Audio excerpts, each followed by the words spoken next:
Otherwise, you will not be able to handle it. Now, I know you probably all think you are great drivers, but truth of the matter is you can't drive yet. Can't. You're too young. You haven't had enough experience. That's why when you try to get automobile insurance, your parents almost throw up because the rates are so high. Because you're going to the stats are you're going to tear something up. No matter how great you think you are in terms of a driver, if I gave you the keys to my Mercedes at age 13, you could not handle it. Does that make sense? At 8 years old, if I said, here are the keys to my car, go ahead and drive it, you would tear it up. That was the same thing that would happen if you don't have your mind firmly rooted in how to handle money. Okay? Rule number one, you have to understand what money is and put it in its right context. Forget what you see on videos, forget what you see on the bling bling, forget that. Just throw that out there. That's what the world says. Forget that. The world teaches you that money is the key to happiness, right? You know, if you got money in your pocket, you'll swag a little, you walk a little bit. You feel, she said you feel good. When you got some money in your pocket, can't nobody be telling you nothing. You don't look at somebody like, bro.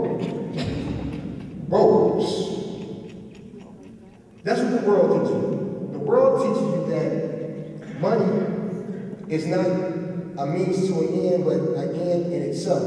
That it can somehow elevate you and change the rules for you. This is why media perpetuates that. This is why when we see cases where athletes or actresses or actors get locked up and get in trouble, they beat the case a lot of times. A lot of times it's because they have some money. That's what the world teaches you about money. I want you to throw that away and don't think about that money. Here's the truth about money. Money or anything that you see with the eye is temporal or temporary, okay? That means it's gonna fade away. Anything that's gonna fade away or temporary cannot bring you everlasting attention or everlasting happiness. True happiness never comes from the creation. It only comes from the Creator. Does that make sense? Money is not an end in itself. It is only a means to an end. The Creator gives people money who has their heart in the right place with an effort to do more good with it. Okay? God didn't bless me with finances to just simply ball out. This is why I'm here speaking with you guys today when I could be, making money. But that's not the purpose. He gives you, He increases you as you show your capacity for being good stewards over the financial resources that He gives you. Does that make sense? Credit. Like the example of credit. You show that you're responsible and you're a good steward over credit, you get more credit. And your credit score goes up, you do more things. You show that you're good with money, you get more of it. This is the cardinal rule. Now, something that no one ever told me. Cardinal rule about money is that you have to understand what the Creator of money says about money. And the first thing He says is to put things in the proper perspective. He says, seek me first, and my kingdom, and all these things will be added unto you. All these things. He didn't say some of these things. He didn't just say the things that you want. He said all these things. Money will fall in that category, i.e., if you put things in the proper perspective, I will give you your money. You stop fixating your mind so much on money and fixate your mind on things that are more important than money, and those things will come. And you have to have a sense of faith when you do it. This is an important concept. Forget what the world teaches you. Movies. I love movies. Who saw the movies? Who have seen the movie Baby Boy? Baby Boy. Oh, Baby Boy, man. Jody was funny, man. It's a scene in Baby Boy, right? He says, guns and butter. There you go. Guns and butter. He has a conversation in this movie with his stepfather or his mom's boyfriend about guns and butter. And he says that guns or butter are the things that lose value, like cars, or rims that cost more than the car. $300 True Religion or Rock Republic movies. Think Crystal, Ace of Spades. These are the things that we see on TV that we want to appreciate, but these are the things that lose value or depreciate. Meaning that once you get them, when you're going to be paid for them, they're not worth it anymore. That's the butter. What's the guns? Like you said in the movie. Things that appreciate with value. Real estate, investments, fine artwork, Even your education can be considered something under the gun category because you're investing. You want to spend your money on those things that appreciate. No one ever told me that. This is why you see when professional athletes, they go to, one of the things they do before they get a contract, they go to camps and they hear the stories of other athletes and other celebrities who lost all their money. There's a lot of athletes around, a lot of celebrities who had a lot of money, but did not know how to manage it and lost it, okay? Here's the truth of the matter too. It's another reality. And this is unfortunate, but everyone is not going to make it. Everyone's not going to make it. In a perfect world, everyone has an equal opportunity. But as I look around the room right now, there are some of you who are intently fixated on what I have to say and taking mental notes and I can see in your face. There are others who are asleep. Makes no sense. It makes no sense whatsoever.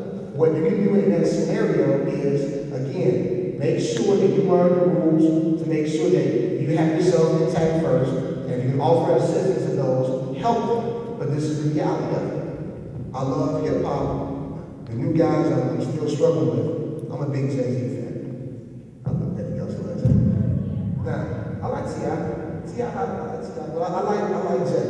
Now, I like Jay differently. I like Jay differently than how you guys like Jay, or why you like Jay. Okay, outside of the obvious that Jay has a lot of money, you know, his wife is high. Outside of the obvious. When I hear Jay, I hear different things. I don't hear the beat, and I don't hear the arrogance or anything. What I hear, business. That's what I hear, okay? He goes, I'm not a businessman. I'm a business man. He's saying that he's not just a worker, or he's saying that he's an entity in itself. It is the difference of you having a mindset to say, I'm going to go get up every day and get a 9 to 5. There's nothing wrong with having a 9 to 5. There's nothing wrong with getting up every day and making a great contribution to society by working in a great organization. I'm not knocking that. But what I am saying, there are some of you who would take upon themselves the challenge and say, hey, I want to become an entrepreneur. That's what he's saying. He said, I'm not a businessman. I'm a businessman. He's a walking entity, not just from CEO of Rockefeller Records, Rockaware, multi-million-dollar investment properties. He even has a color called Jay-Z Blue. He patented his own color called Jay-Z Blue. The 40-40 Club. These are the things that you don't really hear. It's not about, he's just not in that way.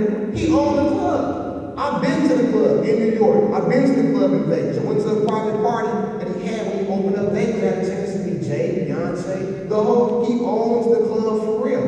This is what I hear when I listen to him. This is what gets me motivated. First of all, I want to thank my connect, the most important person with all due respect. That's Rock Boys. What's a connect? The world gives it a real negative connotation. Here's what a connect is for you. That's relationships. The connect is the individual who helps you obtain your ultimate goal. My connect would be Melody Span Cooper at WVON 1690. She's the president of the organization. She's the president of the radio station. She gave me the opportunity at 29 years old to have my own talk radio show. She said, hey, you can do it, run this, make it happen. That's my connect. Thank you. When you listen to my show on Saturday, and I'm going to give you the assignment to listen to this show on Saturday, listen to what comes on. It's Rock Boys. I play that for a reason. I listen to that stuff because it gets me motivated. There you go. This is what you have to learn how to do, to take the positive messaging from what you hear.